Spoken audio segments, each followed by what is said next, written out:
Hello, হ্যাঁ কোথায় তুমি? হ্যালো,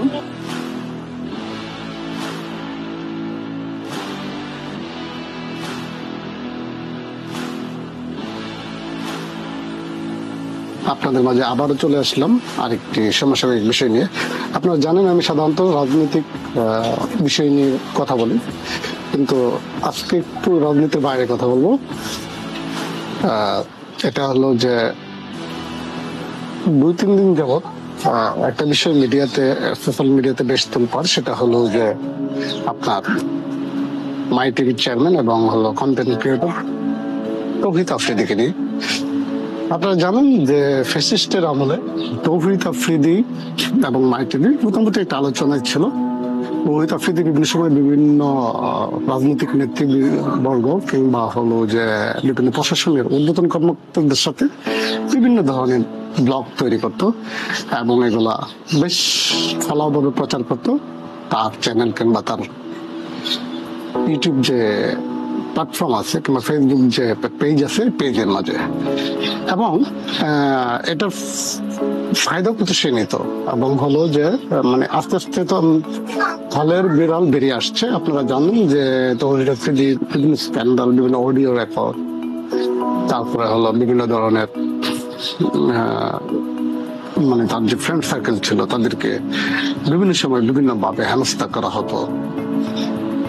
তার সাথে সবসময় যে ভিডিও করতে একটা ছেলে, ফেনীর একটা ছেলে, ও কিন্তু হলো যে অলরেডি আপনারা দেখেছেন যে মিডিয়ায় বলেছে যে সে তার সমসাময়িক ফ্রেন্ডদেরকে অনেক ভয় দেখাতো কিংবা টর্চার করতো, সবসময় আতঙ্কের মাঝে রাখতো। তো আমরা এখান থেকে আসলে কি বুঝলাম হলো এটাই যে আসলেও আপনি আপনার সুসময়ে, আপনি আপনার পজিটিভ সময়ে আপনি যদি নিজেকে গা ভাসিয়ে দেন, গা ভাসিয়ে আপনি যদি এটা সর্বোচ্চ মিসইউজ করেন, তাহলে পরিণতি যে খুব সহজেই আপনাকে একদম তলানিতে নিয়ে যাবে, এটা কিন্তু তৌহিদ আফ্রিদি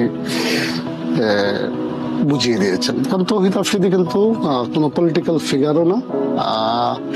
সে হলো যে আমার মনে হয় না সে কোনো টাকা পাচার করেছে কিংবা মানি লন্ডারিং এর সাথে জড়িত আছে কিনা, কিংবা হলো যে অন্য কোনো ক্রাইমের সাথে জড়িত আছে কিনা, এটা আমার কাছে মনে হয় না। কিন্তু আমার যেটা ছিল অতিরিক্ত মানে হলো যে চামচামি করতো। চামচামি বলতে হলো যে ওই হারুন সাহেব যে আছে ওনার চামচামি করতো, কিংবা ফ্যাসিস্ট হাসিনা যে আসে ওনার চামচামি করতো। চামচামি করে বিভিন্ন ধরনের ফেসিলিটি নিত, পাওয়ারের ফেসিলিটি নিত, এবং এগুলা হলো মিসইউজ করতো।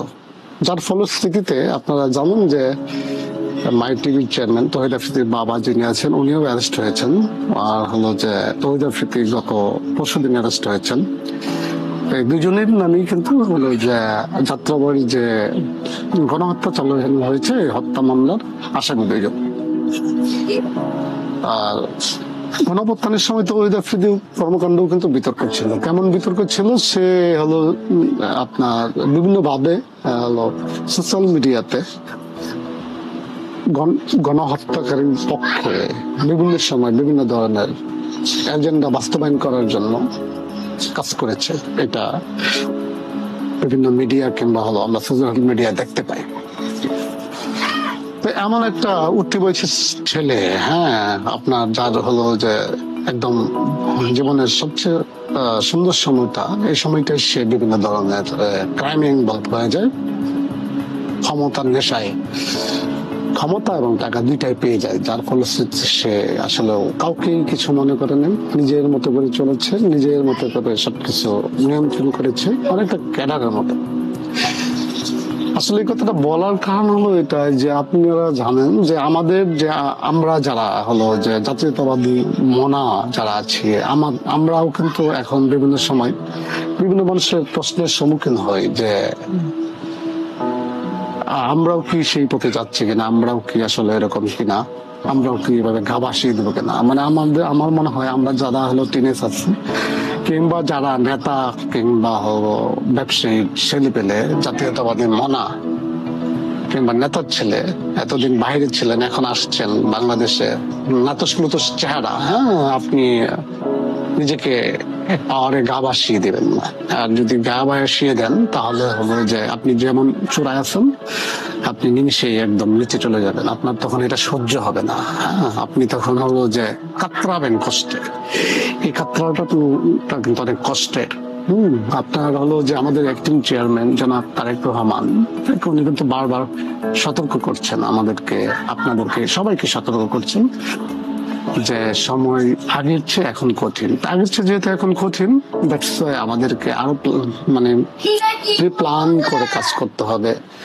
দলের কি কি নেগেটিভ কাজ আছে মাঠে হচ্ছে, কিংবা হলো যে আপনার কি করলে দলের জন্য ভালো হবে, এগুলো নিয়ে ব্যাপকভাবে আলোচনা করা, নেতা কর্মীদের অ্যাটাচমেন্টে আসা, বড় বড় নেতাদের ছোট ছোট নেতাদের কাছে আসা, এবং ছোট ছোট নেতাদের সাথে তাদের ব্যাপারে ভাগ বটোয়ারা করে নেওয়া, তাদের লাইফ স্টাইল সম্পর্কে জানা, রাজনৈতিক হাল আগামীতে কি হবে এটা জানা, এইগুলো আমাদের জানতে হবে। ঠিক আছে, তো হলো যে আপনারা দেখতে পাচ্ছেন ক্ষমতার একদম চরম উপর থেকে একটা ছেলে পলিটিক্স রাজনীতির সাথে ইনভলভ না থেকেও এখন চরম ব্যর্থতাতে তার জীবন পতিত হয়েছে। আমরা যাতে এরকম কোনো ভুল না করি, এটাই আপনার এবং আমার সবারই কামনা থাকবে। আজকের মতো এখানে, ধন্যবাদ।